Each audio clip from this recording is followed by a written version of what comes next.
will be developed, what kind of dialogue will take. But the point is, there is something fundamentally wrong in which the 74th Amendment Act was structured. If you look at today, our municipalities, we made some calculations.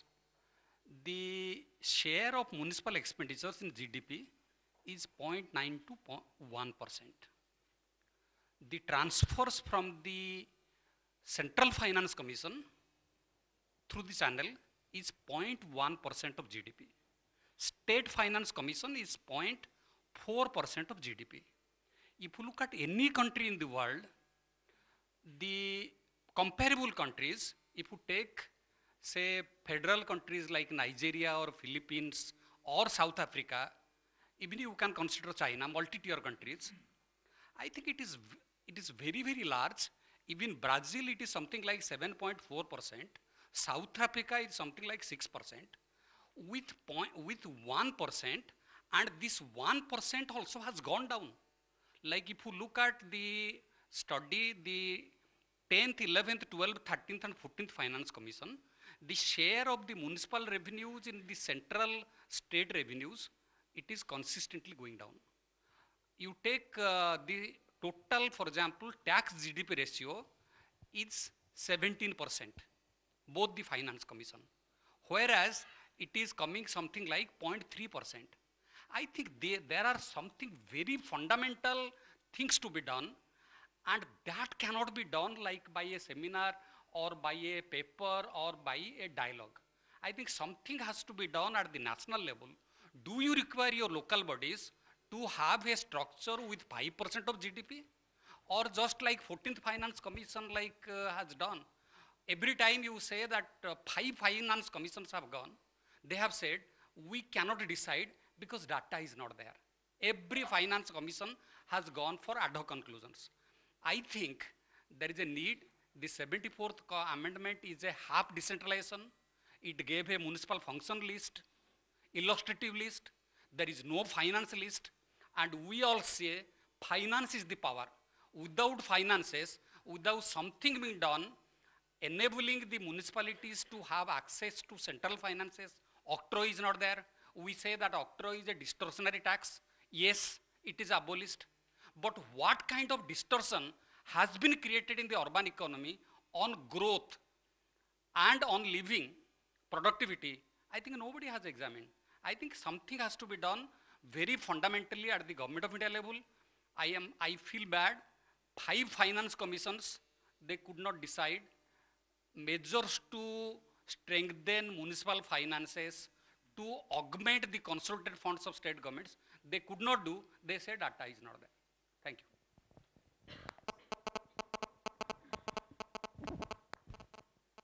Thank you, Chairperson. I just take the view of Dr. Ahluwalia that this particular session is on the union, state, and local governments.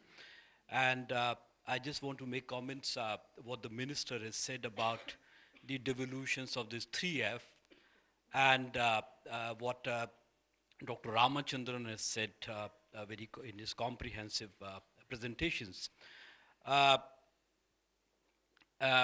You know, everyone has been saying that the devolution is not there to the local governments or to the municipal bodies, but this is how much is there, this kind of devolution to the local government, what kind of functions and the functionary they have assigned. So there is no such data, there is no such measures, so far as urban local bodies are concerned. The 13th Finance Commission laid emphasis about the devolution index.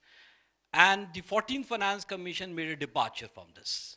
They said there is no need for a devolution index. So I think there is a need that you can find out what kind of enabling environment the states have created for these municipal bodies to function under. And this will include all your functions, finances, functionaries, capacity building, accountability, and the framework like the mandatory framework, like the State Finance Commission, the elections, many other things. The panchayats have done this, but I think there is a need that the Ministry of Urban Development can also try for this. The second point I wanted to make here is that the minister said there is a need that the municipal bodies will get a share from the GST. The GST is going to be proposed, and if that kind of GST, which means the states will be vacating some amount of the sales taxes, and then the central will be collecting all kinds of taxes. And if the 14th Finance Commissions has adopted the recommendations what the 13th has made, which means the percentage share in the union divisible pool.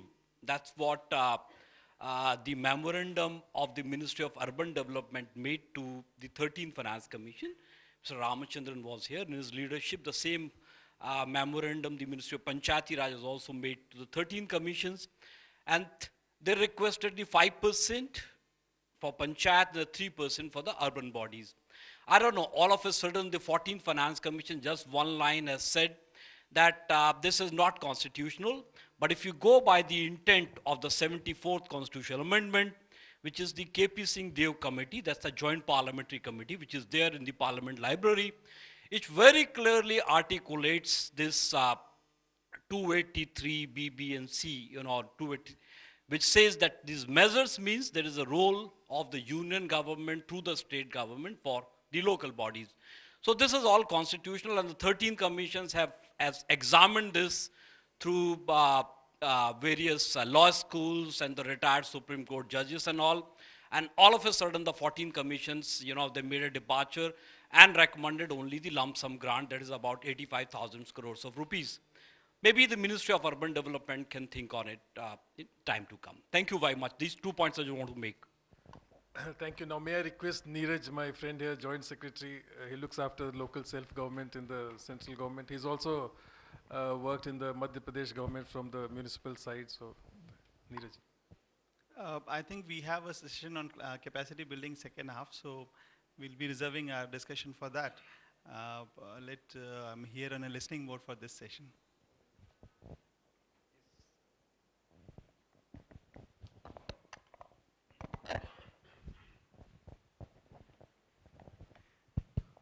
My name is K.T. Ravindran. I would like to mix the 2 points raised by Mr. Sivaramakrishnan and Mr. Mohanty. That is how the state plays politics with the local body. It's mostly through finances, and the instrument for that politics is what used to be traditionally called the commissioner, who is now called as secretary to the municipality. He is a man from the regular services, and it's through that person that finances are controlled within the local body. And unless it is willed by the state, the local body cannot operationalize the money, because this man would play that critical role. So I think there is also a need to look at the role of the traditional commissioner or the currently called secretary to the municipality. There's a need to re-examine the role of such a person, because that is the main instrument through whom the state government is controlling the ULBs. Thank you. Yes, that lady. So I think last few questions and before we request. As ma'am rightly said that we need to formally address the political setup that is there, I think there's also a need to start formally addressing the private local level entrepreneurs that are contributing to our service provision in the cities on ground. And the second point I want to add is that, we are talking about schemes like, rainwater harvesting should be done at the local level, DWAT should be done at the local level, but there are no people at, you can count them on fingertips, the number of people who can actually do it at the local level. So I think there's a big opportunity under the Skill India campaign to link the service provision at the local level with employment generation and skill training. Thanks. Any further questions, views? Yeah, Debulina here. I'm Debulina from NIUA. I would just like to flag an issue here. In the last census, we had an increase in the level of urbanization by 4%, and that has been basically due to the emergence of census towns. Over 2,532 census towns has been added, which do not have any urban governance. These are all rural settlements. So when we are taking a holistic framework, we should also take into account the governance needs and administrative needs of these settlements. Thank you. Yes, the gentleman here. I totally agree that those census towns is the elephant in the room. It's just there. Sir, I'm Pawan Sharma, Additional Commissioner MCD. Like as the structure of municipal corporation, Delhi is slightly peculiar to as compared to other municipal corporation. In all corporation, I worked in Madhya Pradesh also. I'm from MP cadre. Like whatever function has been given to the municipal corporation by the state legislature, they will do that function. But MCD is the creation of act of the parliament. And now we have a state government in last 20 years. So there are taxes which are written both in MCD acts and also maybe levied by the state government. And since state government has come, in spite of those taxes being written in the MCD act, state government is not, say, permitting them to be like implemented, because not the directly, but all notification and orders go to, all orders go to government for notification. So whenever anything even approved by the corporation will go to the state government, because that tax is also in the state list. For example, transfer duty. It is in the Municipal Corporation Act as well as in the State Act. So there is this problem of municipal corporation implementing various taxes which are in its own thing, because MCD Act came before the government came. So that is one problem. So still we are not sure about our position vis-a-vis state government. As far as devolution of money from state finance is concerned, I was discussing with sir also, more than 50% of that money is kept by the state because as installment of our loan taken earlier. So for example, if my share is 527 crores, I get somewhere 300 crores. So my 227 crores goes away because of loans taken somewhere back. So that further. Here, isn't it because the local bodies cannot repay the loans, the state is stopping it? I mean, one can discuss the desirability of it or not, but the local bodies are not repaying also, isn't it a fact? Yes, sir. But like after, particularly after trifurcation, local bodies are further crippled, and since the money which was supposed to come is not coming because of earlier loans, so it is creating problems further. So that situation, so local bodies are, even if, number one, they don't want to increase anything, they want to increase, it will go to the state government for notification or approval, and whatever is to come from the state government, that will be cut down.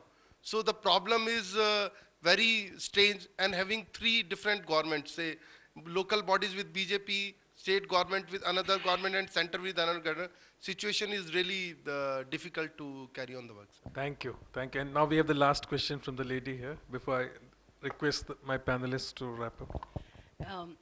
I'm Aparna Das and I work with German International Corporation. And this is not a question, but just a reflection that every time we discuss capacity building at the local level, urban local body, and we have to build their capacity. But there are people who would be building their capacity. So what would happen at the level of the state and the center? And when I walk into the ministries, you know, I have some opportunities to walk in there. Everyone is so busy. And I think all are human beings. How can they perform 18 hours in a day? And what is the strength of our central ministry? How many people are working there? And if I think of a country of this big, I think in terms of proportion of per capita is just not there. So this is one other thing that I was wondering, that, you know, why there is no investment. If we are really thinking of making urban as our agenda, then why do not have we have a full-fledged ministry that would be steering it? And second thing that I would really like the idea of you saying this thing, you know, like spaces. So we do not come to a city to work and to get 24/7 water. We come here to live. If that is so, where are those spatial plans? And where are those